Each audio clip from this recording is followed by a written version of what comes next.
नमस्कार शेतकरी मित्रांनो, आपलं स्वागत आहे बळीराजा कॉर्नर यूट्यूब चॅनलवर। मित्रांनो, आज आपण नमो शेतकरी सन्मान निधी आणि पीएम किसान सन्मान निधी या संदर्भातील सर्व माहिती पाहणार आहोत। मित्रांनो, यामध्ये जर पाहिलं तर पीएम किसान सन्मान निधीचा 19वा हप्ता आणि नमो शेतकरी सन्मान निधीचा 6वा हप्ता याची तारीख जाहीर करण्यात आली आहे आणि तो हप्ता लवकरच शेतकऱ्यांच्या बँक खात्यावर हा जमा करण्यात येणार आहे। तसेच मित्रांनो, यामध्ये जर पाहिलं तर या हप्त्यामध्ये वाढ करण्यात आली आहे। तर मित्रांनो, या संदर्भातील सर्व माहिती आज आपण या व्हिडिओमधून पाहणार आहोत। तर यामधील कोणते शेतकरी पात्र असतील, तसेच याची तारीख किती असेल, तसेच यामध्ये किती वाढ करण्यात आली आहे, ही सर्व माहिती आज आपण या व्हिडिओमधून पाहणार आहोत। तरी चॅनलवर नवीन आला असाल तर चॅनलला सबस्क्राईब करून ठेवा। असेच नवनवीन व्हिडिओ आणि अपडेट आपण घेऊन येत असतो। चला तर मग व्हिडिओ सुरू करूया। मित्रांनो, निवडणुकीपूर्वी महाराष्ट्र सरकारने सांगितल्याप्रमाणे नमो शेतकरी सन्मान निधीमध्ये आता वाढ करण्यात आली आहे। मित्रांनो, आता नमो शेतकरी सन्मान निधीचे हे शेतकऱ्यांना 6,000 ऐवजी आता 12,000 रुपये हे शेतकऱ्यांना मिळणार आहेत। म्हणजेच प्रत्येक महिना 1,000 रुपये अशाप्रमाणे वार्षिक 12,000 रुपये हे शेतकऱ्यांच्या बँक खात्यात हे जमा करण्यात येणार आहेत। तर मित्रांनो, या संदर्भात जर पाहिलं तर नमो शेतकरी सन्मान निधीचा 6वा हप्ता आणि पीएम किसान सन्मान निधीचा 19वा हप्ता हे दोन्ही हप्ते एकत्रच शेतकऱ्यांच्या बँक खात्यावर जमा करण्यात येणार आहे। मित्रांनो, 6 जानेवारी रोजी हे शेतकऱ्यांच्या बँक खात्यावर जमा करण्यात येणार आहेत। मित्रांनो, यामध्ये नमो शेतकरी सन्मान निधीचे आता 2,000 ऐवजी 4,000 रुपये हे जमा करण्यात येणार आहेत।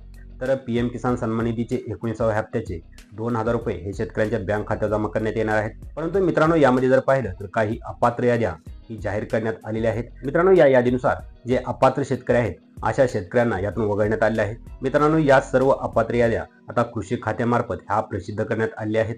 मित्रांनो, ज्या शेतकऱ्यांचे अपात्र यादीमध्ये नाव असेल अशा शेतकऱ्यांनी लवकरात लवकर आपले कशासाठी अपात्र आहे याची संपूर्ण माहिती घेणं आवश्यक आहे। जर मित्रांनो कागदपत्रांची पूर्तता करण्यासाठी सांगितलं असेल तर लवकरात लवकर म्हणजेच 31 तारखेपर्यंत ही शेतकऱ्यांनी याची पूर्तता करणं आवश्यक आहे। तर मित्रांनो, यामध्ये ज्या अपात्र याद्या लागल्या आहेत यामध्ये काही शेतकऱ्यांचे नो लँड सीडिंग स्टेटस असे नो दावत आहे, तर काही शेतकऱ्यांना यामधून अपात्र करण्यात आलेलं आहे। याची कारणे जर पाहिली तर काही शेतकऱ्यांनी अद्यापही यामधील केवायसी केली नाही, म्हणजेच नॉट ट्रेसेबल फार्मर्स असं यामध्ये शेरा आहे। तर या सर्व शेतकऱ्यांना एक आव्हान आहे की 31 डिसेंबर पूर्वी या सर्व शेतकऱ्यांनी आपली केवायसी करून घेणे तसेच आपलं स्टेटस ही चेक करून घेणे आवश्यक आहे। मित्रांनो, यासाठी आपल्या आधारला आपला मोबाईल नंबर लिंक असणं आवश्यक आहे।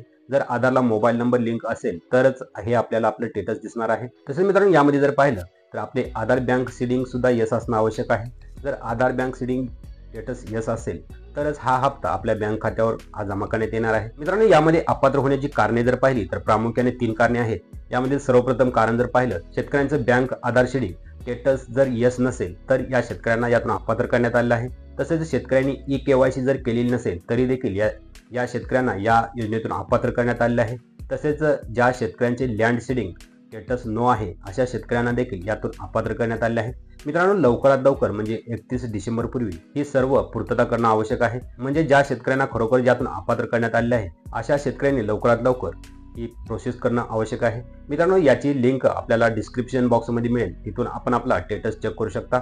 तर मित्रांनो, यामध्ये जर ही पूर्ण प्रक्रिया झाल्यानंतर 6 जानेवारी रोजी पीएम किसान सन्मान निधीचा 19वा हप्ता आणि नमो शेतकरी सन्मान निधीचा 6वा हप्ता हा शेतकऱ्यांच्या बँक खात्यात हा जमा करण्यात येणार आहे।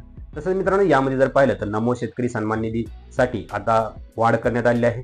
मित्रांनो, निवडणुकीपूर्वी महाराष्ट्र सरकारने म्हणजे शिंदे सरकार असतील या शिंदे सरकारकडून वार्षिक 12,000 रुपये असे घोषित करण्यात आलेले होते।